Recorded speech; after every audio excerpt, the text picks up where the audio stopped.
The mountain man saw her first, slumped against the rough-hewn pew like a wildflower crushed by an early frost, and something ancient stirred in his chest before Deacon Whitmore even finished lighting the candles for Sunday service. Zachary Lansing had walked into Oregon City 3 days ago with nothing but the clothes on her back, an empty stomach, and desperation clinging to her like the dust from 200 miles of hard travel. The small frontier town perched along the Willamette River had seemed like salvation when she'd finally stumbled through its muddy streets in the autumn of 1868. But salvation required coins she didn't possess. She'd spent her first night huddled behind the general store, her second in an abandoned lean-to that smelled of old hay and mouse droppings. And by the third morning, exhaustion had driven her through the doors of the only building that promised warmth without payment. The church was simple, just 4 walls of weathered timber and a cross that Deacon Whitmore had carved himself, but it was dry and blessedly warm from the pot-bellied stove in the corner. Zachary had meant to stay awake, to sit respectfully and perhaps earn enough goodwill for a meal recommendation or a kind word pointing her toward work. Instead, sleep had claimed her with the ruthless efficiency of a creditor collecting debts, pulling her under before the deacon had even taken his place at the makeshift pulpit. Marcus Sullivan hadn't planned to attend church that morning. He'd come down from his cabin in the Cascade foothills to trade pelts and restock supplies, intending to be back in the mountains before the first hymn ended. But something had pulled him through those doors, some instinct honed by years of reading animal tracks and weather signs. And now he stood in the back of the church, his considerable frame filling the doorway as he studied the sleeping woman with the focused intensity he usually reserved for tracking elk. She was young, probably no more than 22 or 23, with dark hair that had escaped its pins to fall around a face too thin, too pale. Her dress, once a respectable gray wool, was worn nearly threadbare at the elbows and hem. Even in sleep, her body held tension as if expecting to be moved along, told to leave, denied whatever small comfort she'd found. Marcus had lived alone in the mountains for the better part of 6 years, after the war had ended, and he'd discovered that civilization no longer fit him the way his buckskins did. He was 30 years old, built like the ponderosa pines that surrounded his cabin, with shoulders broad enough to carry a full-grown deer and arms corded with muscle from splitting wood and hauling water, and surviving in country that killed softer men. His hair fell past his collar, dark brown shot through with copper when the sun hit it right, and his face bore the weathered stamp of a man who'd chosen sky over ceiling, solitude over society. He should have walked out. Should have let the deacon handle whatever this situation was. Should have collected his supplies and headed back to the clean simplicity of the high country, where the only complications came from weather and wildlife. Instead, he found himself moving quietly down the center aisle, his moccasins silent on the worn floorboards, until he stood beside that back pew and could see the shadows beneath her eyes. The way her fingers clutched her shawl even in sleep, as if someone might steal it. Deacon Whitmore cleared his throat at the front of the church, his weathered face creasing with concern as he noticed the sleeping woman. The small congregation, maybe 15 souls total, began to murmur and crane their necks. Marcus watched the deacon's expression shift from worry to that peculiar blend of Christian charity and frontier practicality that meant he was about to wake her gently and send her on her way with perhaps a biscuit and some well-meaning advice. Marcus knew what that meant for a woman alone with no money and no prospects in a rough territory town. He'd seen it before, the inevitable slide from desperation to despair, the choices that weren't really choices at all. The words left his mouth before his mind fully caught up with his intention. "She's with me." His voice carried in the small space, deep and rough from disuse. Every head turned. The deacon's eyebrows climbed toward his receding hairline. "Marcus Sullivan," Deacon Whitmore said, surprise evident in his tone. "Didn't expect to see you in town, let alone in the Lord's house." "Came for supplies." Marcus kept his voice low, not wanting to startle the sleeping woman. "Forgot I'd told my sister she could ride down with me for services. She was feeling poorly, must have dozed off waiting." It was a transparent lie, and they both knew it. Marcus didn't have a sister, or any family left alive as far as anyone in Oregon City knew. But the deacon was a good man, the kind who understood that sometimes mercy wore the face of a small deception. "I see," Deacon Whitmore said slowly. "Well, once she's rested, you're both welcome to stay for the sermon. Appreciate it, but I need to get her back home, let her rest proper." Marcus reached down and, with surprising gentleness for a man his size, touched the woman's shoulder. "Miss, time to wake up now." Zachary jerked awake with a sharp intake of breath, her body going rigid with alarm. For a moment her eyes were wild, unfocused, and Marcus saw her gaze dart to the door like a spooked deer calculating escape routes. "Easy," he said, keeping his voice soft and his hands where she could see them. "You're safe. You're in the church, but we need to go now." "I didn't mean to." She started, her voice hoarse and thin. She looked around at the staring faces and color flooded her pale cheeks. "I'm sorry, I just needed to rest for a moment. I'll leave." She tried to stand and swayed immediately, her legs unsteady. Marcus caught her elbow, his large hand gentle but firm. "When did you last eat?" he asked quietly. Zachary pulled her arm back, what remained of her pride drawing her spine straight even as her body trembled with weakness. "That's none of your concern, sir. Thank you for your kindness, but I'll be on my way.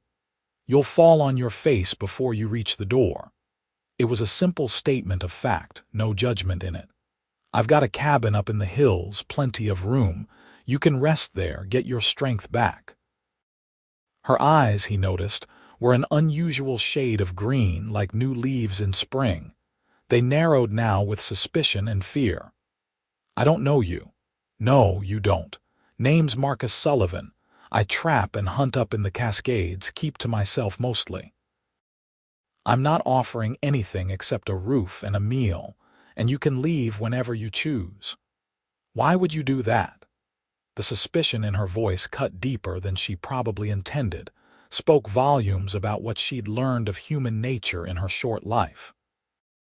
Marcus thought about that for a moment, aware of the congregation still watching, of Deacon Whitmore waiting to see how this would play out. "Because you need help and I can give it. Doesn't need to be more complicated than that." Zachary wanted to refuse. Every instinct told her that accepting help from a strange man was dangerous, that nothing came without strings attached, that men who looked like this one, all hard muscle and rough edges, wanted things from women like her that she wasn't willing to give.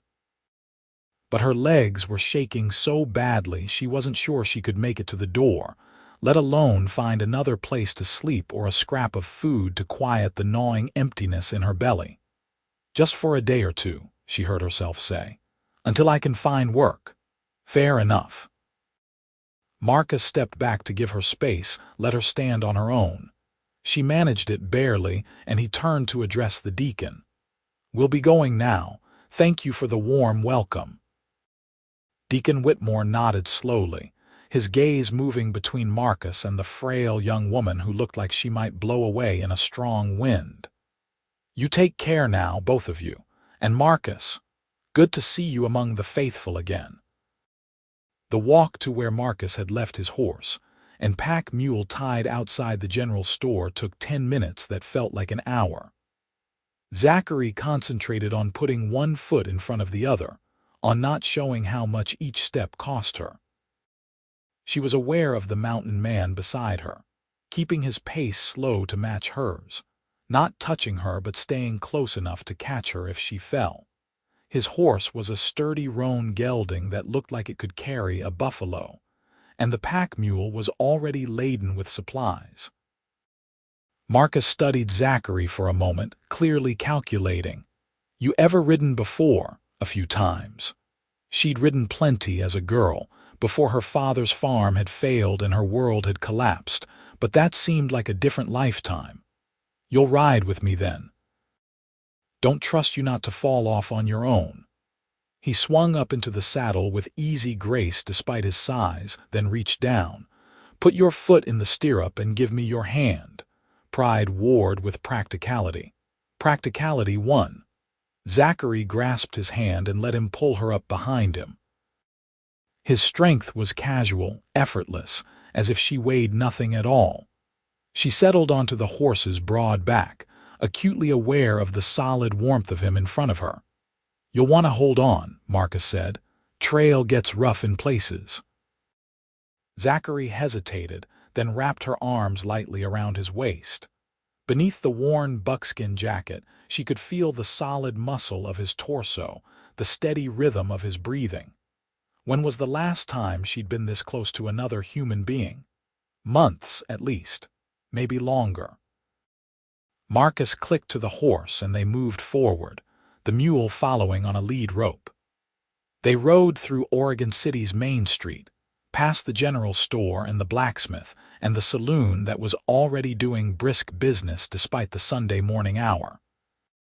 A few people watched them pass with curious eyes, but Marcus didn't acknowledge them, just kept the horse moving at a steady walk until the buildings fell away, and they were following a trail that led up into the foothills.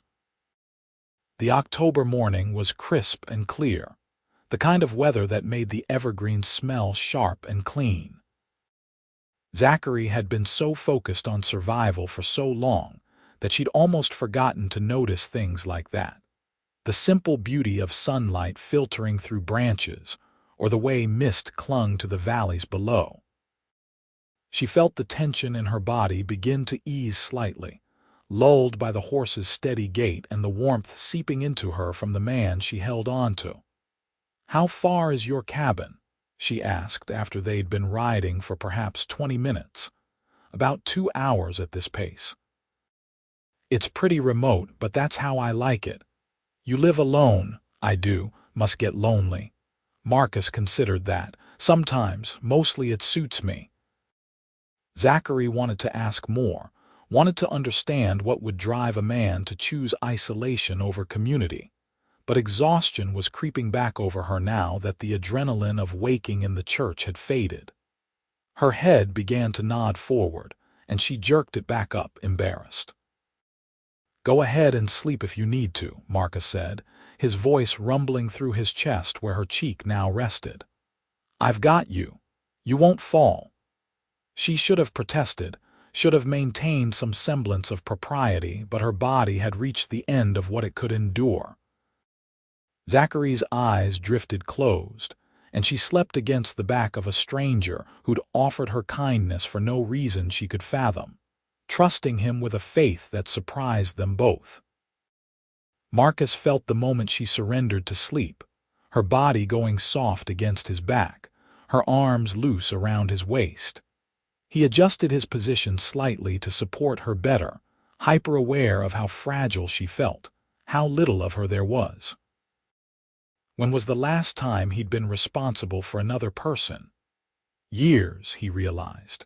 Not since the war, not since he'd led men into battle and watched too many of them die. The trail climbed steadily, following a creek that ran clear and cold over smooth stones. Marcus let his mind wander as the horse navigated the familiar path, thinking about what exactly he'd gotten himself into. He had supplies for one person, a cabin built for solitude, a life carefully constructed to avoid complications. And now he had an unconscious woman on his horse, a woman whose name he didn't even know, whose story he could only guess at from the worn state of her clothes, and the desperate way she'd been sleeping in that church pew. He should have left her there. should have let the deacon and the good church ladies handle it, should have ridden back up to his cabin and his simple, solitary life. But he'd looked at her face and seen something that wouldn't let him walk away. Not desperation exactly, though there was plenty of that. Something else. Something in the set of her jaw, even in sleep, that spoke of strength battered but not broken, of a spirit that refused to surrender even when the body was failing. The sun climbed higher as they traveled, warming the air until Marcus shed his jacket carefully, trying not to disturb his sleeping passenger. She murmured something incoherent but didn't wake, just tightened her grip on his shirt and settled deeper into sleep.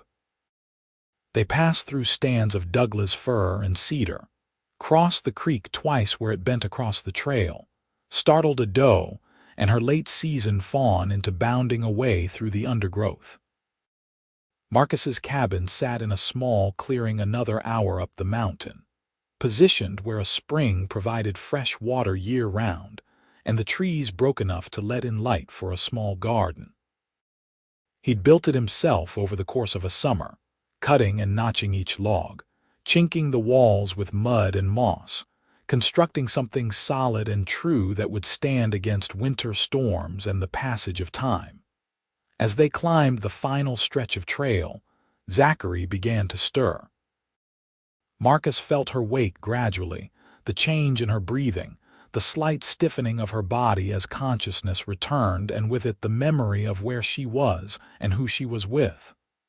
"We're almost there," he said before she could speak or pull away. "Just over this next rise." Zachary lifted her head and looked around, disoriented. The forest here was thick and wild, untouched except for the narrow trail they followed. "How do you get supplies up here in winter?" Carefully. "I stock up heavy in fall, and there's game enough if I run short." The trail crested the rise, and the cabin came into view. "Here we are."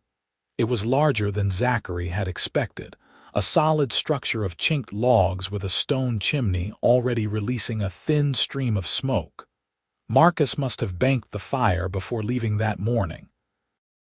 A small barn stood off to one side, and she could see the neat rows of a harvested garden, a woodshed stacked full against the coming cold, a workspace where pelts hung stretched on frames.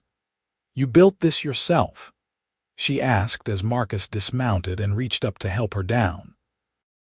"Over about 6 years, improving it bit by bit." He steadied her as her feet touched ground, kept his hands on her waist until he was sure she wouldn't collapse. "How are you feeling?" "Better than I was." It was true, though she still felt hollow and weak. "Thank you for bringing me here." "I know it's strange, and I'm grateful." Marcus released her and turned to tend to the horse. "Let's get you fed first, then you can rest proper. There's a bed inside, and I've got a lean-to out back where I sleep in summer. You'll have privacy." Zachary followed him as he led the horse and mule to the barn, watched as he unsaddled and rubbed them down with efficient, practiced movements. His hands, she noticed, were large and scarred from hard work, but gentle with the animals. When he finished, he grabbed a couple of parcels from the supplies and nodded toward the cabin. "Come on, I'll get a meal started." The inside of the cabin was surprisingly well appointed for a bachelor's retreat. A large stone fireplace dominated one wall, with a proper bed built into an alcove on one side and a table with 2 chairs on the other. Shelves held supplies and books, actual books, which surprised Zachary. The floor was planked wood, not dirt, and everything was clean and orderly in a way that spoke of discipline rather than fussiness. Marcus stirred up the fire and added wood, then pulled out a cast iron skillet and began assembling a meal with quick efficiency. Salt pork, beans that had clearly been soaking, some dried vegetables, cornbread that he mixed and put in a Dutch oven to bake in the coals. The smells made Zachary's stomach clench with hunger so intense it was almost painful. "Sit," Marcus said, nodding to one of the chairs. "This'll be ready soon." Zachary sat, folding her hands in her lap to keep them from trembling. She watched him move around the small space, this large man who somehow didn't seem out of place despite his size. He worked with the same quiet competence she'd seen when he handled the horse, no wasted motion, everything done properly. "I should tell you my name," she said finally, her voice small in the cabin's quiet. "It's Zachary, Zachary Lansing." Marcus glanced over his shoulder. Zachary's an unusual name for a woman. It was my grandfather's name. My mother died when I was born, and my father never quite forgave me for it, I think. Giving me his father's name was the closest he came to showing affection. She didn't know why she was telling this stranger such personal things, except that the silence felt too heavy to bear. "Where's your father now?" Marcus asked, turning back to tend the food. "Dead. 6 months ago. Fever took him."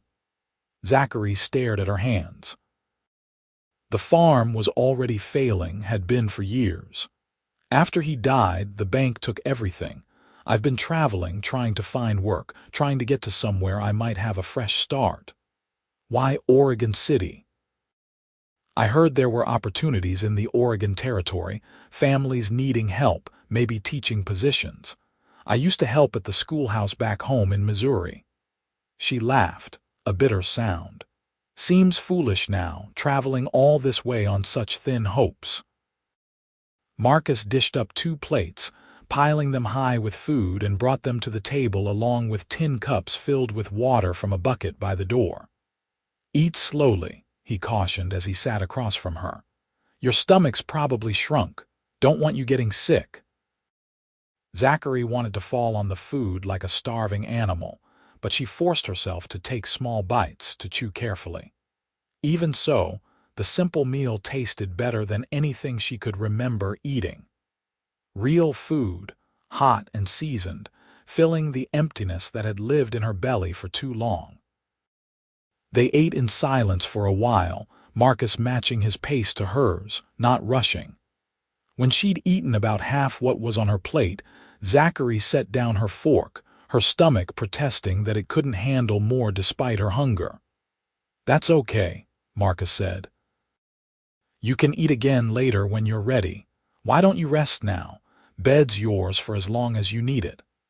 Zachary looked at the bed built into the alcove, piled with what looked like actual quilts and a real pillow. "Where will you sleep? I told you, I've got a lean-to out back. Weather's still mild enough and I've slept in worse conditions. I can't take your bed, that's not right. You can and you will." His tone left no room for argument. "You need proper rest, and I need to know you're safe while you recover your strength. This is how that happens." Too tired to argue further, Zachary stood on shaky legs. Marcus was already at the door, giving her privacy. "I'll be outside working if you need anything. Door's not locked. You're safe here, I give you my word." Then he was gone, closing the door quietly behind him, and Zachary was alone in the warm cabin. She moved to the bed, running her hand over the quilts, fine work that someone had put hours into. Sitting on the edge of the mattress, she unlaced her worn boots and set them neatly aside, then lay back fully clothed and pulled one of the quilts over her.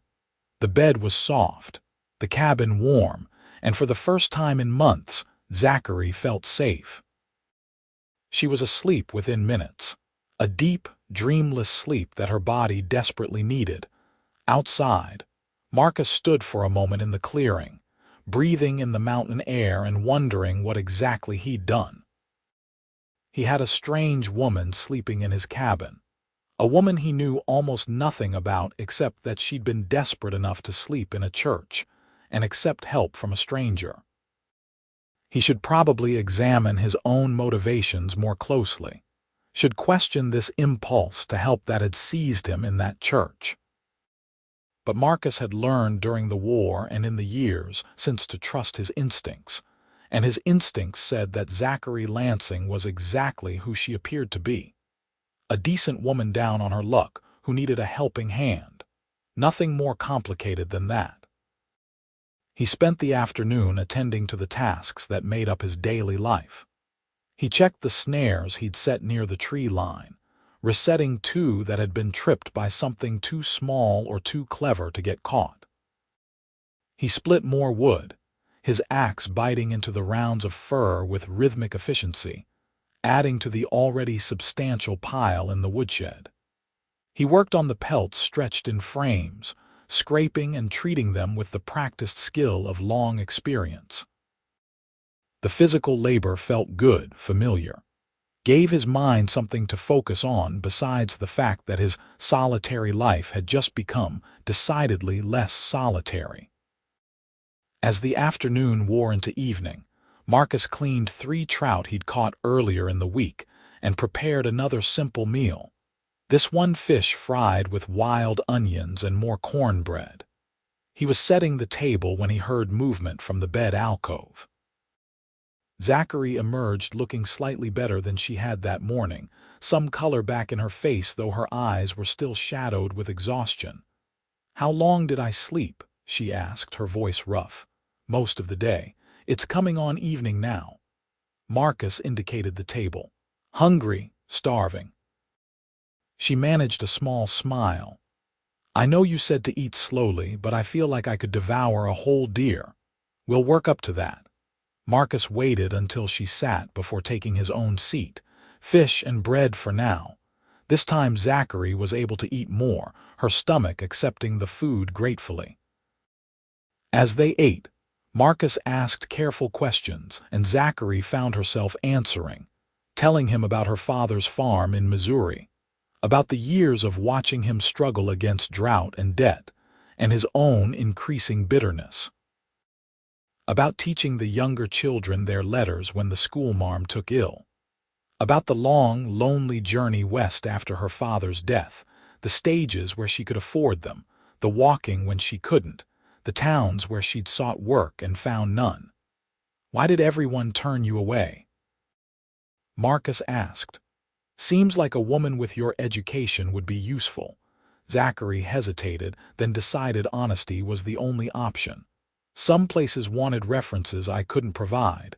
Others wanted experience I didn't have, and some—" She paused, meeting his eyes. "Some made it clear what kind of work they'd offer a woman alone with no family and no prospects, and those positions I declined." Marcus's jaw tightened. "I see." "I'm not looking for pity," Zachary said quickly. "I made my choices and I'd make them again. I just want you to understand that I'm grateful for your help, but I won't be staying long. I don't want to be a burden, and I don't want you to think that I expect anything beyond the kindness you've already shown.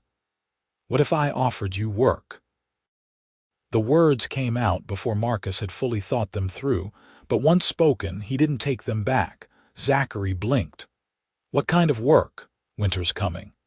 I could use help preserving meat, tanning hides, keeping the cabin while I'm out on the trap line. You'd have room and board, and I'd pay you fair wages. Come spring, you'd have money enough to get wherever you're headed with something to spare." It was a practical offer, made sense from a dozen different angles, but Marcus knew there was more to it than practicality. The cabin had felt warmer today with someone else in it. The simple act of sharing a meal across the table had reminded him of what he'd been missing in his self-imposed isolation. Zachary studied him carefully, trying to read his intentions. "Why would you do that? You don't know me." "I could be a thief or worse." "Could be, but I don't think you are." Marcus leaned back in his chair. "Look, I understand your caution. You're right to have it. But I'm offering honest work for honest pay, nothing more. You'd have your own space, your privacy. I'm not looking for company in that way, if that's your concern." "Then why make the offer at all?" Marcus thought about how to answer that. "Because I can see you're a hard worker, and I could use the help. Because winter up here is harsh, and I'd rather know you were safe than wonder if you made it to the next town. And because sometimes people just need a chance to catch their breath and get their feet under them. You strike me as someone who'd make the most of that chance." Zachary wanted to refuse. wanted to maintain her independence, her pride, her carefully constructed walls. But she was exhausted and nearly broke and so very tired of being afraid. And there was something about Marcus Sullivan, something in the quiet steadiness of him that made her want to trust him even though she barely knew him. "I'd work hard," she said finally. "I'd earn my keep and then some. I don't doubt it. And come spring, I move on. No obligations, no expectations." "Agreed." Zachary extended her hand across the table. "Then we have a deal, Mr. Sullivan." Marcus took her hand, swallowing it in his much larger one. Her skin was soft despite the calluses, delicate bones that felt like they might break if he gripped too hard. "Marcus," he said, "if we're going to be working together, no need for formalities." "Marcus, then." She withdrew her hand, something that might have been a real smile touching her lips. "And you can call me Zach. Most people did back home." "Zach." He tried it out like the way it sounded. "All right then. Tomorrow I'll show you around, teach you what needs doing. For tonight, you should rest more. You've got a lot of recovering still to do." That night, Marcus lay in his lean-to under the stars, listening to the familiar sounds of the mountains settling into darkness. From inside the cabin came no sound at all, and he hoped that meant Zachary was sleeping peacefully. He thought about the day, about the strange series of coincidences that had led him into that church, and to the sleeping woman in the back pew. He wasn't a man who believed much in fate or divine intervention, had seen too much senseless death and suffering for that. But lying there under the vast sweep of stars, Marcus wondered if maybe, just maybe, something larger than chance was at work. Inside the cabin, Zachary lay awake despite her exhaustion, staring at the rough-hewn beams of the ceiling. She should have been terrified, alone in the wilderness with a strange man, dependent on his goodwill for her very survival. Instead, she felt something she hadn't felt in months: hope. Small and fragile, yes, but real nonetheless. She thought about Marcus, about the way he'd spoken up in the church without hesitation, the gentleness in his hands despite their obvious strength, the careful way he'd made sure she felt safe and respected. He was rough-edged and hard-living, but there was kindness in him, a fundamental decency that showed in everything he did. Zachary pulled the quilt closer and let her eyes drift shut. Tomorrow would bring work and challenges and the slow process of learning to trust again. But tonight, she was warm and fed and safe, and that was enough. The days that followed fell into a rhythm that surprised them both with its ease. Marcus woke before dawn, as was his habit, stoked the fire and prepared a simple breakfast. Zachary rose soon after, determined to pull her weight from the start.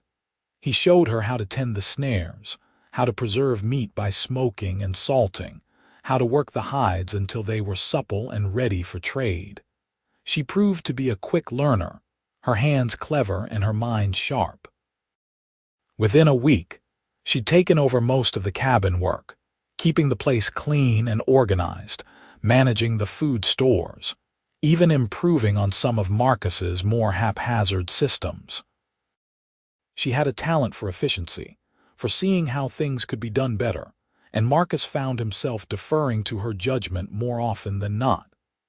"You've got a head for this," he said one afternoon as they worked side by side on a deer hide, scraping away the last bits of flesh and membrane. "Managing resources, planning ahead, you'd have made a good quartermaster in the army." Zachary glanced up, surprised by the compliment. "You were in the war," Marcus nodded, his expression closing slightly. "Fought for the Union. Signed up in '62, mustered out in '65. "Did you see much action?" "More than I wanted." He didn't elaborate, and Zachary didn't push, recognizing the shadows that crossed his face for what they were. They worked in companionable silence for a while before Zachary spoke again. "Is that why you came up here? To get away from all of it?" Marcus considered the question carefully. Partly. I came home after the war and found that nothing fit anymore. The town seemed too small, too loud, too full of people who hadn't seen what I'd seen. I'd head to the mountains to hunt and find myself staying longer each time. Eventually, I stopped going back at all except for supplies. Don't you miss it? Having people around, being part of a community? Sometimes, Marcus admitted. But the peace up here, the quiet, it helps. Out here I can make sense of things in a way I couldn't down in the towns. Zachary understood that better than she would have a few weeks ago.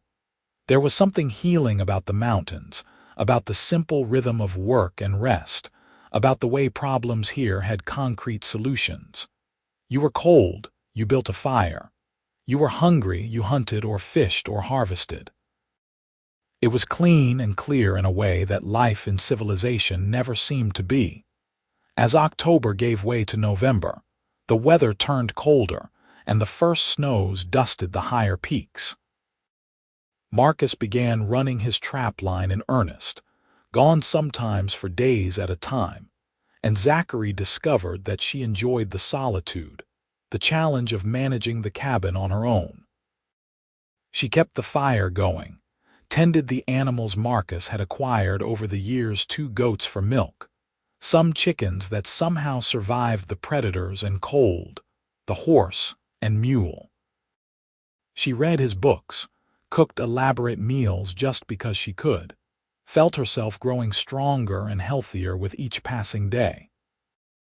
When Marcus returned from these trips, tired and cold and carrying whatever pelts he'd collected, he'd find the cabin warm and welcoming, food prepared, his spare clothes mended and clean. It was a kind of domestic harmony he'd never experienced, had never even known he wanted. They'd eat together and talk about small things, the weather, the wildlife, the work that needed doing.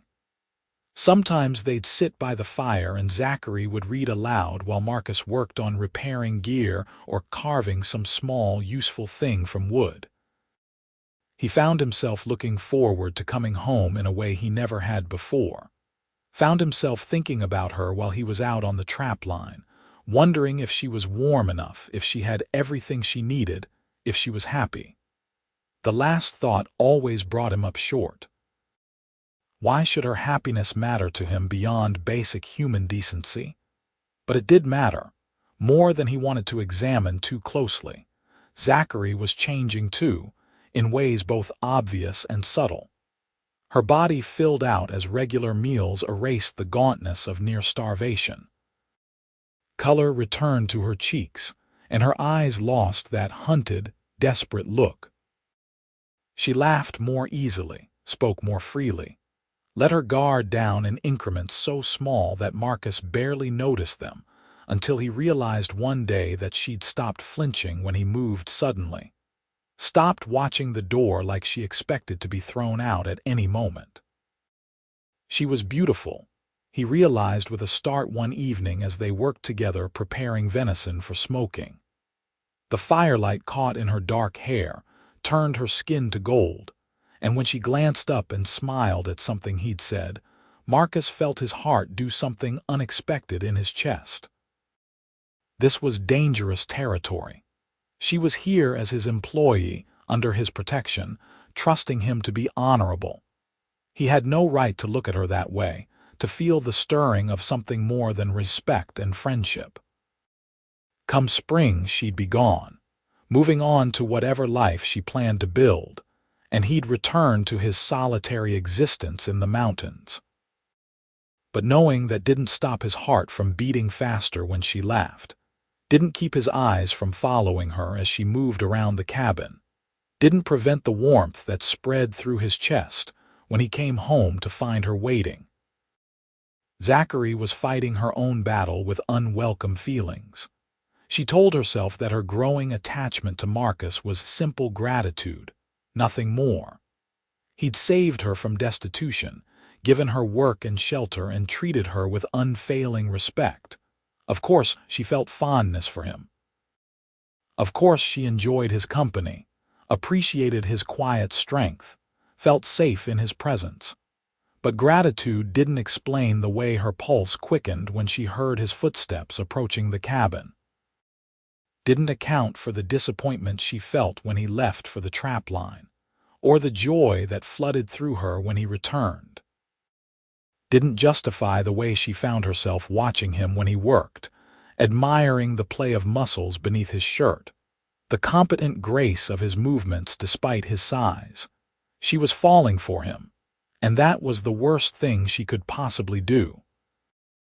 In the spring she had to leave, had to make her own way in the world. She couldn't afford to let herself depend on anyone, couldn't risk the vulnerability that came with caring too much. She'd watched her father wither after her mother's death, had seen how love could destroy as easily as sustain. December arrived with heavy snows that blanketed the mountains and made travel treacherous. Marcus stayed closer to the cabin now, running only the nearest trapline sections, never gone for more than a night or two. The enforced closeness should have been awkward, two people in the small space with nowhere to escape, but instead it felt natural, comfortable in a way that both excited and terrified them. On a particularly cold evening, with wind howling outside and snow piling against the cabin walls, they sat together by the fire after supper. Zachary was mending one of Marcus's shirts, her needle flashing in the firelight, while Marcus carved a new handle for a skinning knife. "Tell me something about yourself," Zachary said suddenly. "Something real. Not just what you do or where you've been, but who you are." Marcus looked up from his carving, surprised. "What do you want to know?" "I don't know. What do you dream about? What makes you happy? What do you fear?" He set down the knife and wood, giving her question the consideration it deserved. "I dream about the war sometimes. About the men I lost, the ones I couldn't save. Those aren't good dreams. And when you have good dreams, I dream about peace. About a life that's simple and clean, where I can look at what I've done at the end of the day and see something real, something I built with my own hands." He paused. "Lately, I've been dreaming about not being alone." The admission hung in the air between them, weighted with meaning. Zachary set down her mending, her hands suddenly unsteady. "What makes you happy?" she asked softly. "This," Marcus said, gesturing to encompass the cabin, the fire, her presence. "Coming home to warmth and light, sharing a meal with someone, having another person to talk to work beside. I didn't know how much I'd missed it until you came here." "And what do you fear?" Marcus met her eyes across the fire. "Going back to being alone, getting used to this, to you being here and then losing it come spring." Zachary's breath caught. "Marcus." "I know what we agreed," he said quickly. "I know you're planning to leave to build your own life. I'm not asking you to change that. I just wanted you to know that these months have meant something to me. You've meant something to me." Zachary stood abruptly, wrapping her arms around herself. She walked to the window, staring out at the snow-covered clearing barely visible in the darkness. "I should tell you something too," she said, her back still to him. "I'm afraid of caring too much, of needing someone and then losing them. My mother died because of me, and my father never let me forget it. He didn't mean to be cruel, I think, but knowing he blamed me for her death, that he could barely stand to look at me sometimes, it taught me that loving people means pain." Marcus stood and crossed to her, stopping just behind her but not touching. "Not everyone leaves, Zach. Not everyone blames." "No," she agreed softly. "But everyone dies eventually. Everyone goes away. That's true, but doesn't mean the time together isn't worth having." Zachary turned to face him, and in the dim light he could see tears on her cheeks. "What if I'm not brave enough? What if I can't risk it?" "Then I'll wait," Marcus said simply. "However long it takes for you to trust that what I feel is real, that I'm not going anywhere unless you send me away." "What do you feel?" The question was barely a whisper. Marcus reached up slowly, giving her time to pull back if she wanted, and brushed the tears from her cheeks with his thumbs. His hands were rough and calloused, but his touch was impossibly gentle. "I feel like I've been waiting for you," he said. "Like everything that happened before, all the pain and the loneliness and the wandering, was just the path that led me to that church on that particular Sunday morning. I feel like I want to wake up to you every day for the rest of my life.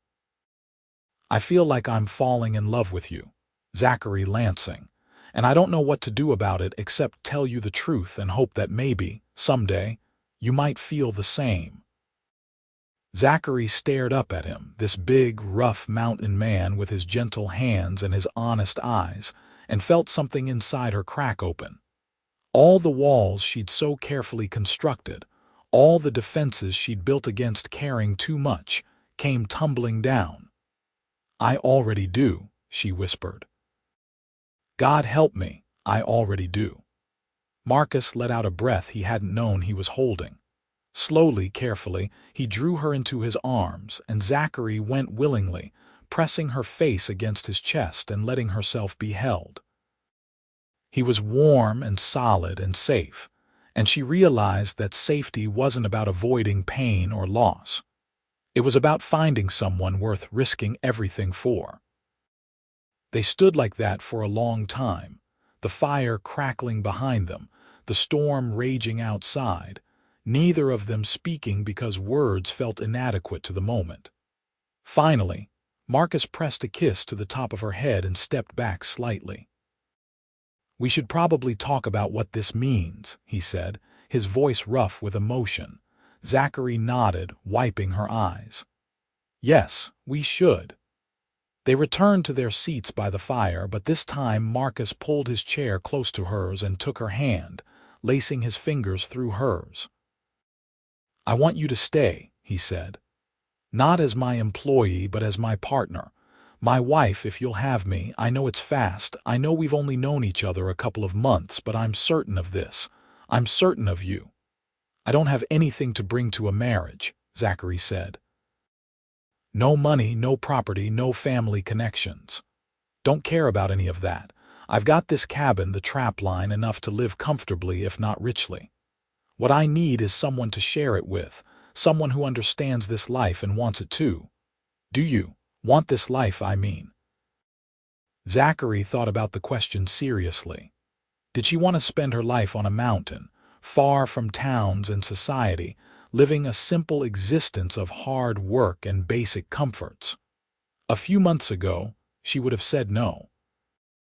She dreamed of teaching in a real school, of having a tidy house in a proper town, of respectability and routine. But that was before she'd learned the peace that came from living close to the land, before she'd discovered the satisfaction of meaningful work, before she'd fallen in love with a mountain man who looked at her like she was precious. "I want this life," she said, squeezing his hand. "I want you." "But Marcus, are you sure? You barely know me. What if I'm not what you think I am? What if you regret this?" "I won't." His certainty was absolute. "But if you need time to be sure, I'll wait, however long you need." Zachary searched his face, looking for doubt or hesitation and finding none. He meant every word. This man who'd offered her shelter when she had nothing, who'd given her work and respect and friendship, was now offering her his heart, his life, his future. "I don't need time," she said. "I've never been more certain of anything. Yes, Marcus Sullivan, I'll marry you." The smile that broke across his face was like sunrise, transforming his normally serious expression into something radiant. He pulled her from her chair into his lap, wrapping his arms around her and holding her close. "We'll go down to Oregon City when the weather clears," he said, his voice muffled against her hair. "Get married proper in the church if that's what you want." "I'd like that." Zachary pulled back to look at him. "Do you think Deacon Whitmore will be surprised?" Marcus laughed, the sound rich and warm. "I think he'll claim he knew it all along." That night, they stayed up late talking by the fire, making plans and sharing dreams and learning each other in the way that new lovers do. Marcus told her about the war in ways he'd never told anyone, about the fear and the brotherhood and the guilt of surviving when so many hadn't. Zachary told him about her childhood, about the mother she'd never known but whose absence had shaped her entire life, about the loneliness of growing up with a father who couldn't bear to look at her. They talked about practical things, too. Where they'd expand the cabin to make more room, what they'd plant in the garden come spring, how they'd manage the trapline together. Marcus wanted to teach her to shoot and hunt, to read the forest the way he did. Zachary wanted to bring books up from town, to maybe start teaching the children of the few other mountain families when weather permitted. As the fire burned low and the hour grew late, Marcus stood and banked the coals, then turned to Zachary. "You should take the bed," he said. "I'll head out to the lean-to." Zachary caught his hand. "Stay," she said softly. "Please, I don't want to be alone tonight." Marcus searched her face. "Zach, I meant what I said about respecting you. We can wait until after the wedding. I know you did, and I appreciate it more than you know. But I'm not asking for anything improper. Just sleep beside me. Hold me. Let me fall asleep in your arms." How could he refuse? Marcus followed her to the bed, and they lay down together fully clothed, Zachary curled against his side with her head on his chest. He could feel her heart beating against his ribs, the soft rhythm of her breathing gradually slowing as sleep claimed her. Marcus stayed awake longer, marveling at the weight of her in his arms, the trust implicit in her surrender to sleep. He'd been a soldier and a hunter, had killed men and animals, had lived hard and rough. But holding this woman felt like the most important thing he'd ever done, the truest purpose he'd ever found. The storm blew itself out by morning, leaving the world transformed under several feet of fresh snow.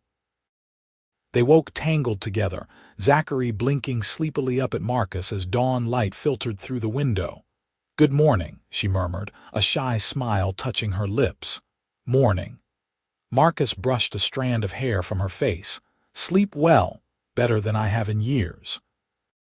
She stretched, cat-like, then sat up reluctantly. "We should get up. There's work to do and we're burning daylight." They fell back into their routine, but everything felt different now, charged with new meaning. The casual touches as they passed each other in the cabin's small space, the smiles shared over morning coffee, the way they worked together with the ease of long practice, it all meant something more now, that they'd acknowledged their feelings. The days that followed were some of the happiest either of them had ever known. They worked hard during the daylight hours, but the evenings were theirs to spend by the fire, talking and laughing and learning to be together in this new way. Marcus taught Zachary to shoot, first with his rifle and then with the pistol he kept for emergencies. She proved to be a natural, her hand steady and her eye good. "You're a better shot than half the men I served with," Marcus said one afternoon as she hit the target he'd set up for the third time in a row. "I like that it's something I can control," Zachary said, lowering the rifle. "Pull the trigger, hit the target. Simple and clear." "Not much in life is that simple." "No," she agreed, turning to face him. "But this is us, I mean. It feels simple in the best way." Marcus pulled her close, kissing her forehead. "It does, doesn't it? Like it was always meant to be this way." Christmas came, and they celebrated quietly with a feast Zachary prepared from their stores and a small fir tree Marcus cut and dragged to the cabin. Zachary made decorations from scraps of fabric and bits of ribbon she'd saved from her old life, and Marcus surprised her with a gift he'd been carving in secret for weeks, a beautiful jewelry box made from cedar, the lid inlaid with a pattern of wildflowers. "Marcus, it's beautiful," Zachary breathed, running her fingers over the smooth wood. "I don't have anything for you." "You've given me everything," he said simply. "But if you want to give me something, there is one thing I'd like. Anything. Marry me now, tonight." Here in the cabin, just us and God and our promises to each other. We'll do the church ceremony later when we can get to town, but I don't want to wait any more to call you my wife." Zachary felt tears prick her eyes. Yes, oh yes. They stood before the fire as darkness fell outside, the small cabin their church and cathedral. Marcus took both her hands in his voice steady and sure as he spoke. "I, Marcus Sullivan, take you, Zachary Lansing, to be my wife. I promise to love you and protect you, to work beside you and walk with you through whatever comes. I promise to be faithful and true, to give you my heart and my strength for as long as we both live." Zachary's voice trembled only slightly as she responded. "I, Zachary Lansing, take you, Marcus Sullivan, to be my husband. I promise to love you and support you, to build a life with you and face whatever comes together. I promise to be faithful and true, to give you my heart and my trust for as long as we both live." Marcus drew her close and kissed her, gentle at first and then with growing passion. Zachary melted against him, returning the kiss with equal fervor, and when they finally broke apart they were both breathless. "My wife," Marcus murmured against her hair. "My husband," Zachary replied, wonder in her voice. That night they became husband and wife in truth as well as word, coming together with tenderness and passion, learning each other's bodies with the same careful attention they'd given to learning each other's hearts. Marcus was gentle despite his strength, mindful of Zachary's inexperience, and she trusted him completely, giving herself without reservation. Afterward they lay wrapped in each other's arms, the fire casting dancing shadows on the cabin walls. "No regrets?" Marcus asked softly. "Not a single one." Zachary pressed a kiss to his chest, right over his heart. "This is where I'm meant to be, with you." Winter deepened, and Marcus and Zachary settled into married life with remarkable ease. They worked together, managing the trapline and the cabin, partners in every sense of the word. Marcus found that having Zachary with him made the work lighter, not because she did more of it, though she certainly pulled her weight, but because sharing it gave everything meaning it hadn't had before. On the days when Marcus ran the distant sections of the trapline and had to be gone overnight, Zachary kept everything running smoothly, and he'd return to find the cabin warm and welcoming, his wife waiting with a smile and a kiss that made the cold miles worth traveling. They made plans for the future during the long winter evenings. In spring, Marcus would take her down to Oregon City for the church ceremony, and they'd tell anyone who asked that they'd married quietly in the fall. They'd buy supplies for expanding the cabin, adding a proper second room that could serve as a study for Zachary and eventually a nursery. They'd plant a larger garden, maybe get a few more chickens, improve the barn. "You ever miss it?" Zachary asked one night as they lay in bed, the wind howling outside. The town being around other people, Marcus considered the question. "Sometimes I miss having someone to talk to besides myself, but that was before you. Now, no, I don't miss it. Everything I need is right here." "But what about me? Don't you worry I'll get lonely being so isolated." "Do you feel lonely?" Zachary thought about it honestly. "No. Sometimes I think I should, but I don't. I like the quiet. I like having time to think and read and just be. And I have you, which is more company than I've ever really had before. If that changes, if you start to feel like you need more, you'll tell me, I promise." She kissed him softly. "But I don't think it will. I'm happy here, Marcus. Happier than I ever thought I could be." January brought the coldest weather yet. Temperatures that plunged below zero and snow that piled higher than the cabin windows. They were snowed in for nearly 2 weeks, unable to even make it to the barn without fighting through drifts that came up to Marcus's chest. But even trapped inside the small cabin, they didn't grow restless or irritable with each other. Instead, it felt like a gift, this enforced closeness, these days of nothing but each other's company. They played cards and chess, which Marcus taught Zachary, and she proved to be a fierce competitor. They read aloud from Marcus's collection of books, everything from Shakespeare to agricultural manuals. They talked about everything and nothing, learning the landscape of each other's minds the way they'd learned the landscape of each other's bodies. "Tell me something I don't know about you," Zachary said one afternoon as they sat together on the bed, wrapped in quilts against the cold. "I can't sing to save my life," Marcus said. "Completely tone-deaf. Got kicked out of the church choir when I was 10. Zachary laughed. "Really? That's hard to picture." "It's true. The choir master told my mother that I was doing the Lord's work just by being silent. Well, lucky for you I don't require musical entertainment." She snuggled closer.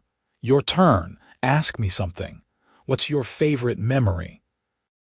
"From before all of this, before you came west." Zachary thought back. "There was this one day when I was about 8.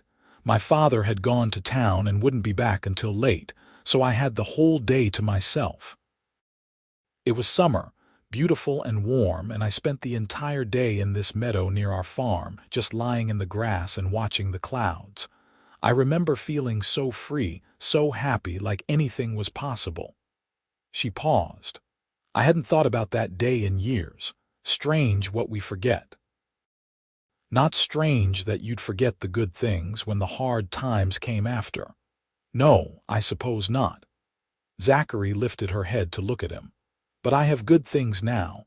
I have you and this life, and memories we're making that I'll never forget. Like being snowed in for 2 weeks in a cabin the size of a horse stall." She grinned. "Exactly like that." When the weather finally broke in early February, Marcus made his way to the barn to check on the animals. They'd survived the cold spell well, thanks to the preparations he and Zachary had made, but they'd gone through more hay than he'd anticipated. He'd need to make a run to town soon for supplies, and he found himself looking forward to it in a way he never had before. This time he'd have Zachary with him, could introduce her properly as his wife, could show her off to the few people in Oregon City he called friends. "We'll go next week," he told her that evening. "Weather should hold, and we need supplies anyway. We can see the deacon, make our marriage official in the church's eyes." Zachary felt a flutter of nervousness. What if people talk? What if they think poorly of us for marrying so quickly? Let them talk. We know the truth, and that's all that matters. Marcus pulled her into his lap. "Besides, Deacon Whitmore knows you needed help and I provided it. Nothing scandalous about that. Falling in love with me and marrying me in secret might raise a few eyebrows. Then we'll tell them the truth. That I fell in love with you the moment I saw you sleeping in that pew, and by the time we got to the cabin, I knew I wanted to spend my life with you. That you were smart enough to make me work for it, but eventually you figured out I was worth the trouble." Zachary laughed and kissed him. "You make it sound so simple." "It is simple. Everything else is just noise." The trip to Oregon City took 2 days as they had to travel slowly through snow-packed trails. Marcus borrowed a sleigh from a neighbor who lived 5 miles down the mountain, and they made the journey wrapped in furs and blankets, stopping overnight at a small inn halfway down. The innkeeper, an older woman named Mrs. Henderson, took one look at them and beamed. "Well now, Marcus Sullivan, who's this lovely lady you've got with you?" "My wife, Zachary," Marcus said, the pride evident in his voice. "Zach, this is Mrs. Henderson. She makes the best apple pie in the territory." "Your wife?" Mrs. Henderson clapped her hands together. "Well, congratulations to you both. I had no idea you were even courting." "It all happened rather quickly," Zachary said, smiling. "But when you know, you know.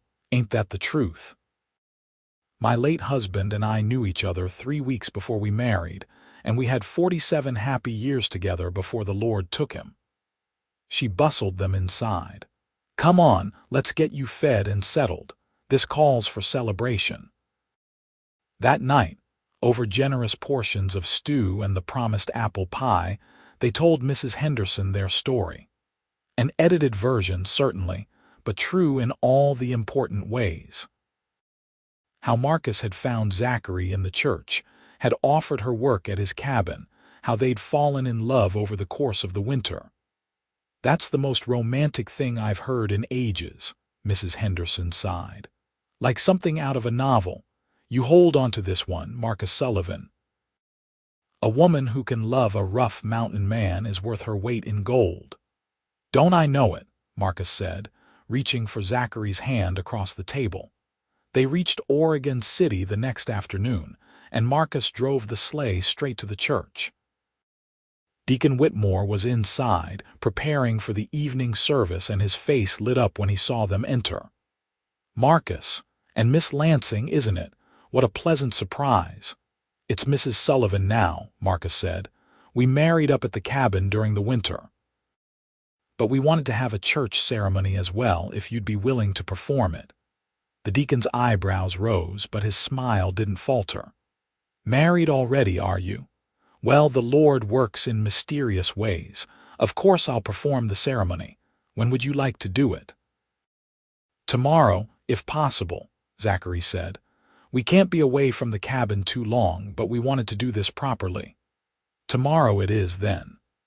Deacon Whitmore studied them both carefully, and whatever he saw must have satisfied him because he nodded approvingly. "You know, when I saw you that first day, Marcus, when you spoke up for this young lady, I thought to myself that the Lord had brought you together for a reason. Seems I was right." "Seems you were," Marcus agreed. They spent that night at the small hotel in town, and the next morning Zachary wore the dress Marcus had bought her as a wedding gift, a beautiful deep green wool that brought out her eyes. Marcus wore his best clothes, which weren't particularly fine but were clean and well mended, and together they stood before Deacon Whitmore in the little church where their story had begun. A few townspeople had gathered when word spread that Marcus Sullivan was getting married, curious to see the woman who'd captured the heart of the reclusive mountain man. They watched with interest as the deacon performed the ceremony, as Marcus and Zachary exchanged vows for the second time, this time with witnesses to make it official. When the deacon pronounced them husband and wife and Marcus kissed his bride, the small congregation applauded warmly. Afterward, several people came up to offer congratulations and welcome Zachary to the community. "You'll come down for the harvest festival in the fall, won't you?" one woman asked. "We'd love to have you both." "We'll try," Zachary promised, though privately she thought she'd be just as happy to stay in the mountains. They stayed one more night in town, then loaded their supplies into the sleigh and began the journey home. Home, Zachary thought. Strange how quickly Marcus's cabin had become home, how the thought of returning to it filled her with anticipation rather than dread. The spring came slowly to the mountains, snow reluctantly giving way to mud, and then to the first green shoots of new growth. Marcus and Zachary worked together to prepare the garden plot, turning over the earth and planning what they'd plant. They expanded the cabin as planned, Marcus building a second room with Zachary's help, the two of them working side by side to notch logs and raise walls. "You're pretty handy with an axe for someone who used to teach school," Marcus observed one afternoon as they worked. "I grew up on a farm, remember?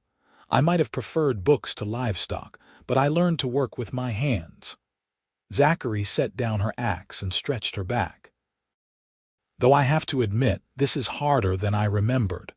Take a break. I can finish this. We're partners, remember? That means I pull my weight." Marcus crossed to her and pulled her into his arms, kissing her soundly. "You pull more than your weight and you know it. But there's no shame in resting when you're tired." Zachary leaned into him, breathing in the scent of pine and sweat and the unique smell that was just Marcus. "Maybe just a short break."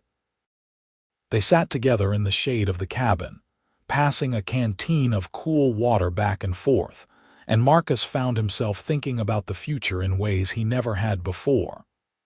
Before Zachary, the future had been an abstract thing, a series of seasons to survive, pelts to trap, days to get through. Now it was something concrete, something to plan for and look forward to. "What are you thinking about?" Zachary asked, reading his expression. "The future. Our future." He hesitated, then continued. "Do you want children, Zach?" She'd been wondering when this conversation would come up.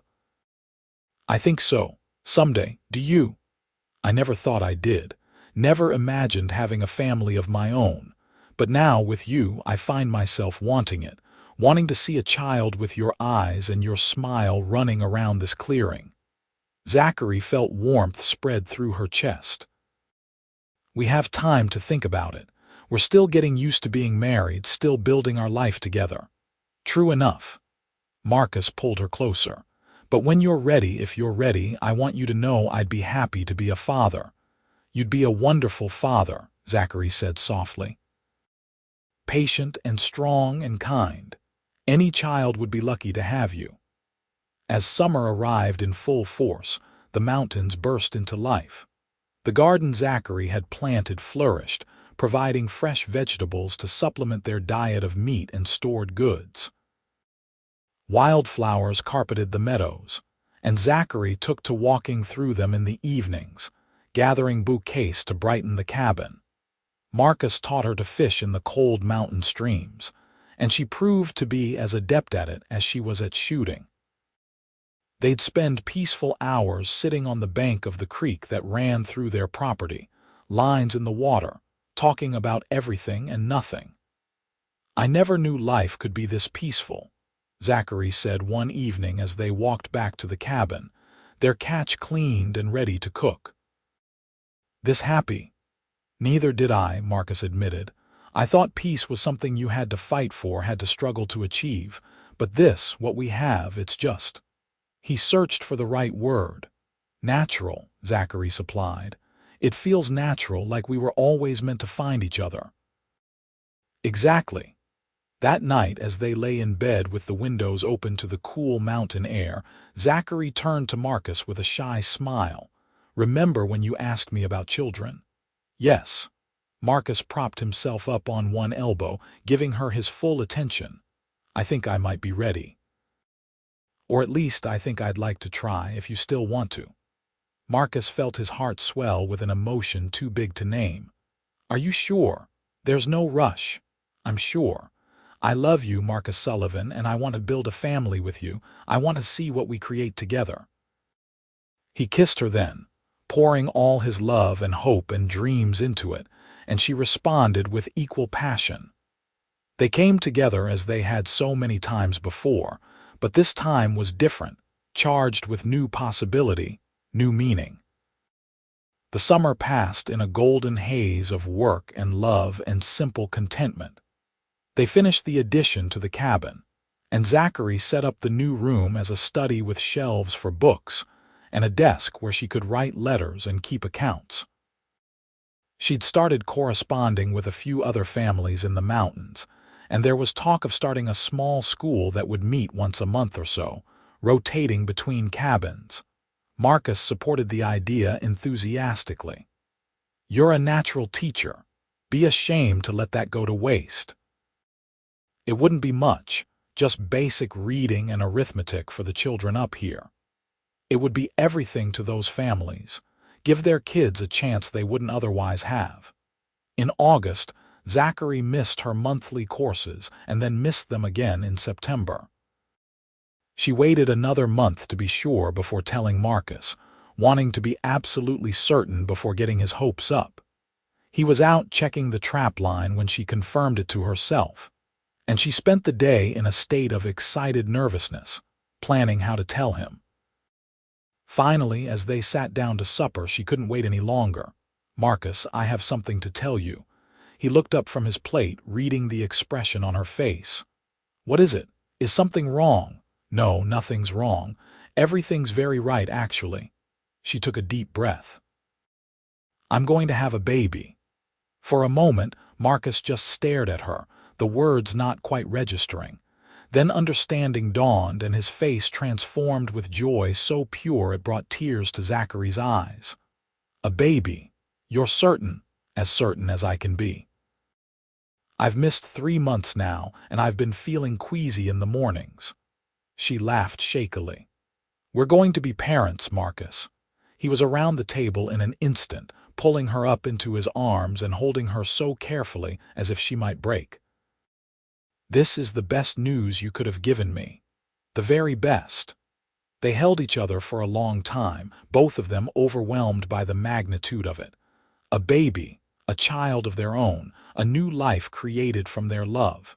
It was terrifying and wonderful in equal measure. "We'll need to get more supplies before winter," Marcus said, already planning. "Make sure we have everything you might need. And I should talk to Mrs. Henderson, see if she knows of a midwife who might be willing to come up here when the time comes."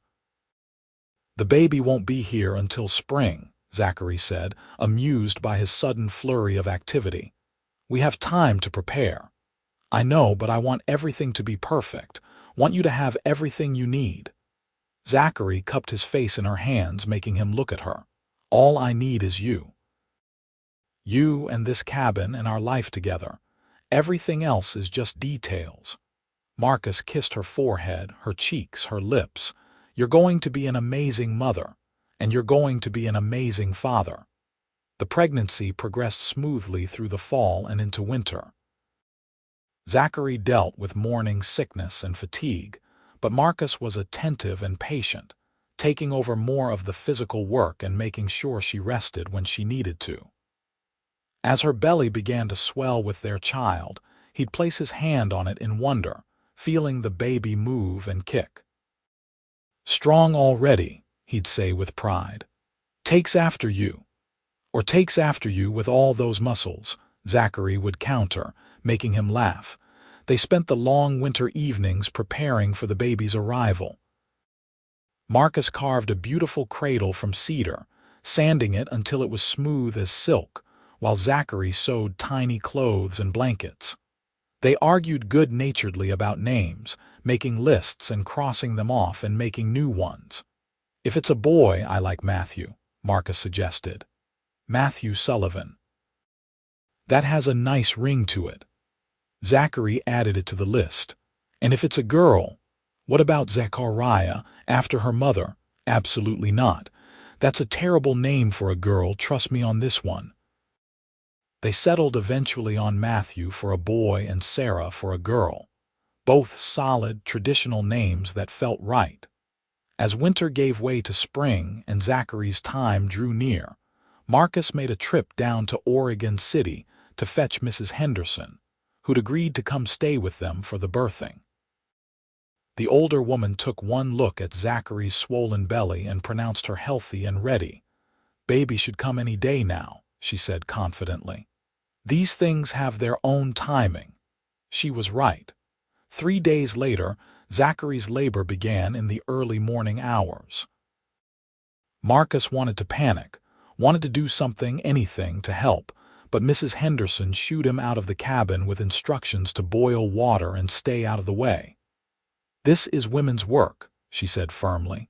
"You'll just make her nervous, pacing around like a caged bear." So Marcus paced outside instead, splitting what he didn't need and checking on the animals for the 10th time, and praying to a God he wasn't sure he believed in, that Zachary and the baby would be all right. He thought about his mother, dead these many years, and about Zachary's mother, who died bringing her into the world. He thought about all the ways this could go wrong, all the things he'd seen in the war that had taught him how fragile life really was. Hours passed, and Marcus heard Zachary cry out in pain, heard Mrs. Henderson's calm, encouraging voice through the cabin walls. He wanted to go to her, to hold her hand and tell her he loved her, but he respected Mrs. Henderson's judgment and stayed outside, wearing a path in the dirt with his restless pacing. Finally, as the sun was setting and painting the sky in shades of pink and gold, he heard a new sound. A baby's cry, strong and healthy and indignant. Marcus stopped pacing, his heart in his throat, waiting. The cabin door opened and Mrs. Henderson stepped out, smiling broadly. "You have a son, Marcus, a beautiful, healthy boy, and your wife is doing just fine, tired but well. You can come in now." Marcus practically ran to the cabin, his legs shaky with relief. Inside, Zachary lay in their bed, looking exhausted and radiant in equal measure, holding a small bundle wrapped in one of the blankets she'd made. When she saw him, her face lit up with a smile that outshone the setting sun. "Come meet your son," she said softly. Marcus crossed to the bed and knelt beside it, looking down at the tiny face peeking out from the blanket. The baby had a shock of dark hair and Zachary's nose, and when he opened his eyes, they were the clearest blue Marcus had ever seen. "He's perfect," Marcus breathed, afraid to touch something so small and fragile. "Hold him," Zachary urged, and carefully, so carefully, Marcus took his son in his arms. The baby weighed almost nothing, fit perfectly in the crook of his arm, and Marcus felt something shift inside him. This was his son, his child, a life he was responsible for protecting and raising and loving. The weight of it was staggering, humbling, and Marcus found tears streaming down his face without even realizing he was crying. "Matthew," he said, trying out the name. "Matthew Sullivan. Welcome to the world, little one." The baby yawned, a tiny perfect gesture, and Marcus laughed through his tears. He looked at Zachary, at his wife who'd just given him this incredible gift, and saw that she was crying too. "Thank you," he said, his voice thick with emotion. "Thank you for this, for him, for everything. We made him together," Zachary said, reaching up to touch Marcus's face. "Created him from our love. He's ours, Marcus, our family. Mrs. Henderson stayed for 2 weeks, helping Zachary recover and teaching her, and Marcus the basics of caring for an infant. When she finally left, promising to return if they needed her, Marcus and Zachary found themselves alone with their son, learning together how to be parents. It was harder than either of them had anticipated.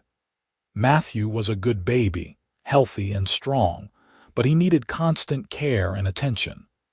Zachary was exhausted from the birth and from nursing, and Marcus took over every other task he could to give her time to rest. They stumbled through those early weeks in a haze of sleepless nights and endless diaper changes and moments of pure wonder when Matthew would open his eyes and look at them like they were the most important people in the world. "How do people do this?" Zachary asked one night after getting Matthew back to sleep for the 3rd time. "How do they survive it together?" Marcus said, pulling her close. "We survive it together." And they did. As the weeks turned into months, they found their rhythm.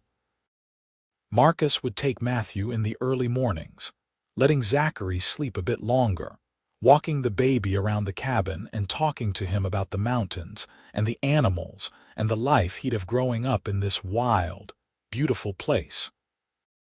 Zachary would spend her days caring for Matthew and managing the cabin, and when Marcus came in from checking the trap line or hunting, she'd hand the baby over and take time for herself, reading or writing letters or just sitting in the sun and breathing. They marveled together over every new thing Matthew did.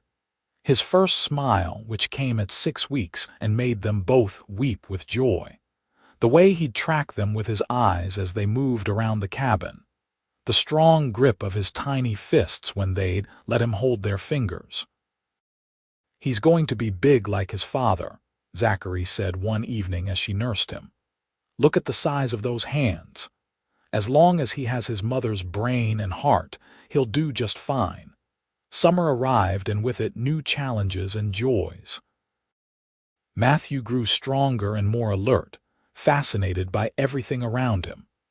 Marcus fashioned a sling so Zachary could carry him while she worked in the garden, and the baby would watch the world with solemn blue eyes, taking it all in. The small mountain school Zachary had planned finally came together, and once-a-month families would gather at one cabin or another for a day of learning and socializing. Zachary loved teaching the children, loved seeing their faces light up when they mastered a new word or figured out a mathematics problem. And the other families loved Matthew, doted on him, and predicted great things for the son of Marcus and Zachary Sullivan. As autumn painted the mountains in shades of gold and crimson, Marcus and Zachary celebrated their first anniversary of meeting, though by their count, they'd been married for nearly a year and a half. "Hard to believe it's only been a year since that morning in the church," Zachary said as they sat on the porch watching the sunset, Matthew asleep in her arms. "It feels like you've been part of my life forever." "I know what you mean. I can barely remember what it was like before you, and I don't particularly want to." "No regrets?" Zachary asked, echoing his question from their wedding night. "Not a single one. You?" She looked down at their sleeping son, then over at her husband, this strong, gentle man who'd saved her life in more ways than one. "How could I regret any of this? You gave me everything, Marcus. A home, a family, a life I never dreamed I could have. You gave me yourself. You gave me the same. Gave me a reason to want something more than just survival. Gave me a future worth looking forward to." They sat together as darkness fell, wrapped in blankets against the evening chill, and Marcus thought about the strange path that had brought them to this moment. If he hadn't gone into town that particular Sunday, if he hadn't walked into that church, if Zachary hadn't been desperate enough to fall asleep in that back pew, none of this would exist. His son wouldn't exist. This family they'd built wouldn't exist. "What are you thinking about?" Zachary asked, reading his expression in the fading light. "Fate, I guess, or providence, or whatever you want to call it. All the things that had to happen exactly right for us to end up here." "I prefer to think of it as a gift," Zachary said softly. "From God or the universe or just blind luck, I don't know. But a gift nonetheless. The best gift I've ever received." Matthew stirred in Zachary's arms, making the small sounds that meant he'd wake soon and want to eat. Marcus stood and took him gently from his wife, cradling the baby against his broad chest. "I'll walk him while you get ready for bed. Take your time." Zachary watched her husband disappear into the cabin with their son, and felt her heart swell with a love so intense it was almost painful. This life they'd built, this family they'd created, it was more than she'd ever hoped for. She thought about the desperate woman who'd fallen asleep in that church pew, so lost and afraid and alone. That woman seemed like a stranger now, someone from a different life entirely. She'd found her home, not just in this cabin or these mountains, but in Marcus's arms, in their son's smile, in the simple daily rhythm of their life together. She'd found her purpose, not in teaching other people's children or in any of the respectable careers she'd once dreamed of, but in building this life, this family, this love. Rising from the porch, Zachary went inside to where Marcus sat in the rocking chair he'd built, gently swaying back and forth with Matthew in his arms, humming tunelessly in that way he had that always made her smile. "You're going to teach him to be tone deaf like his father," she teased, coming to stand beside them. "Good. World has enough singers. What it needs is good men who love their families and do honest work. He'll be that. With you as his example, how could he be anything else?" Marcus reached out and pulled Zachary down into his lap, careful not to jostle the baby. The three of them sat together in the chair, a tangle of limbs and love, and Zachary felt the last piece of her heart's puzzle slide into place. This was happiness, she realized. Not the grand, dramatic kind that novels and poems described, but the quiet, steady kind that came from knowing exactly where you belonged and who you belonged with. It was Marcus's arms around her and their son's soft breathing, and the cabin they'd built together sheltering them from the world. "I love you," she whispered against Marcus's neck. "I love you too," he murmured back. "Both of you, more than I have words to say." They sat that way until Matthew woke and demanded his supper with the imperious cry of the very young. Zachary nursed him while Marcus prepared their own supper, the domestic ballet they'd perfected over months of practice. They ate together, talking about the next day's work and what needed doing before winter set in proper. Later, after Matthew was settled in his cradle and sleeping peacefully, Marcus and Zachary lay together in their bed, wrapped in each other's arms. "You think we'll always be this happy?" Zachary asked, her fingers tracing idle patterns on Marcus's chest. "I think we'll have hard times," Marcus said honestly. "Nothing stays perfect forever, but I think we'll face whatever comes together, and that will be enough. That will be everything." "Together," Zachary agreed, pressing a kiss to his jaw. "Always together." The years that followed proved Marcus right. They had their hard times, winters that seemed endless, a fever that swept through the mountain families and took 3 children though mercifully spared Matthew, a fire that destroyed the barn and required months of rebuilding, lean years when the trapping was poor, and they had to stretch their resources thin. But they faced everything together, partners in every sense of the word, and their love only deepened with time and trial. Matthew grew into a strong, curious boy who looked like his father but had his mother's quick mind and gentle heart. Zachary continued teaching the mountain children, eventually establishing a proper little school that met weekly at their cabin. Marcus's trapline prospered as he learned new techniques and expanded into different territories. He took Matthew with him when the boy was old enough, teaching him to read the forest and respect the land, passing on all the skills he'd learned in his years alone in the mountains. When Matthew was 4, a daughter joined the family, Sarah Rose Sullivan, who had her mother's green eyes and her father's stubborn determination. 2 years after that came another son, James, completing their family with laughter and chaos, and the kind of noise that Marcus would have found unbearable before Zachary, but now couldn't imagine living without. Their cabin expanded to accommodate the growing family, rooms added one by one as Marcus and Zachary worked together just as they always had. The original room where Zachary had first slept became Matthew's, then Sarah's, then a shared space for all the children. The addition they'd built became a proper schoolroom where Zachary taught not just their children but any family in the mountains who wanted their children educated. Deacon Whitmore, now quite elderly, visited once a year to check on them and perform baptisms for any new babies. He'd sit on their porch and watch the children play and shake his head in wonder. "I knew the Lord had plans for you too," he'd say, "but I never imagined this. A whole family, a whole community really, grown from one act of kindness in a church." "It wasn't just kindness," Zachary would remind him gently. "It was love. It's always been love."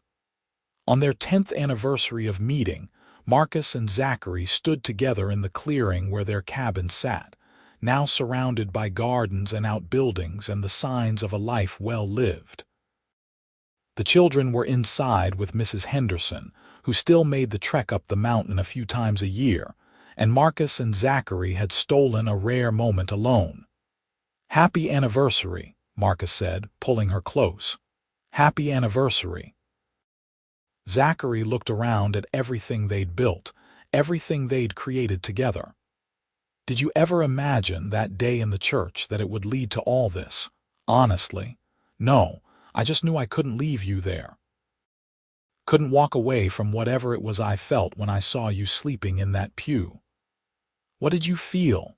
Marcus thought back, trying to remember the man he'd been before Zachary, before their children, before this life they'd built together. Recognition, I think. like I'd been waiting for you without knowing it, and suddenly there you were, and everything made sense. I was terrified of you at first, Zachary admitted. This huge mountain man offering help for no reason I could understand. I thought you must want something from me. I did want something. I wanted to know you, to hear you laugh, to see you smile. I wanted you to look at me the way you do now, like I'm someone worth loving. You've always been worth loving, Marcus Sullivan. I'm just grateful I was smart enough to see it. They kissed, long and sweet, the kind of kiss that spoke of years together and years still to come. From inside the cabin came the sound of children's laughter and Mrs. Henderson's gentle scolding, and Marcus and Zachary smiled against each other's lips. "We should go in," Zachary said reluctantly, "before Matthew convinces Sarah to do something they'll both regret. In a minute." Marcus held her a moment longer, breathing in the scent of her hair, feeling her heart beat against his. "I just want to stand here and be grateful for one more minute." So they stood together in the clearing they'd made their home, surrounded by the mountains that had witnessed their love story, and were grateful. Grateful for the chance meeting that had changed everything, for the courage to trust when trust seemed impossible, for the love that had grown between them like wildflowers in an alpine meadow, tough and beautiful and enduring. The sun was setting over the Cascade Peaks, painting the sky in shades of purple and gold, and Marcus and Zachary Sullivan walked hand in hand back to their cabin, back to their children, back to the life they'd built together from nothing but hope and hard work and love. Inside, Matthew had indeed convinced Sarah to build a fort from the quilts, and James was demanding to be included despite being too small to really help. Mrs. Henderson was laughing and shaking her head, and the cabin was filled with warmth and light, and the particular kind of chaos that only a house full of children can create.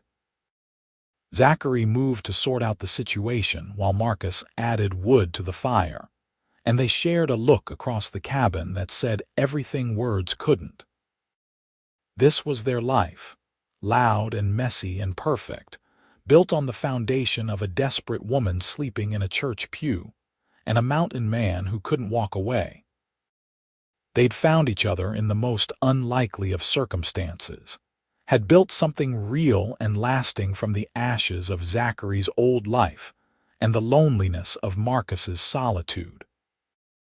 They'd created a family, a home, a love that would endure for all their days and beyond, carried on in their children and their children's children. As night fell over the mountains and the Sullivan family settled in for the evening, children finally tucked into bed, chores completed, the cabin warm and secure against the cool mountain air, Marcus and Zachary lay together in the bed where so much of their life had unfolded, where they'd first slept side by side, where they'd become husband and wife, where each of their children had been born. "No regrets?" Marcus asked, as he had so many times over the years. "Not a single one," Zachary answered, as she always did. "You? Only that I didn't find you sooner. We found each other exactly when we were supposed to. Not a moment before, not a moment after." Marcus pulled her close, and Zachary settled against him with the ease of long practice, fitting perfectly into the curves and angles of his body. Outside, an owl called across the clearing, and somewhere in the distance a coyote sang to the rising moon. The mountains stood eternal and unchanging, witness to their love and guardian of their peace. In the children's room, Matthew stirred in his sleep and reached for the wooden horse his father had carved him. Sarah clutched her favorite doll closer, and James made the soft, snuffling sounds that meant he was dreaming. They were safe and loved and secure, growing up in a home built on the foundation of their parents' devotion to each other. This was the life Zachary had never dared to dream of, the life Marcus had never imagined he deserved. But it was theirs, earned through trust and courage, and the willingness to take a chance on love when love seemed impossible. As sleep claimed them both, Marcus and Zachary held each other close, two souls who'd found their home in each other, who'd built something beautiful and lasting in the wild country they loved. Their story had begun in a small church in Oregon City, with a desperate woman and a compassionate man, and a single act of kindness that had changed everything. And it would continue, their love echoing through the years and the mountains, a testament to the power of hope and the miracle of two people finding each other when they needed it most. The deacon had found her asleep in the back pew. The mountain man had offered his roof before the sermon ended, and from that simple beginning had grown a love that would last a lifetime and beyond. The end.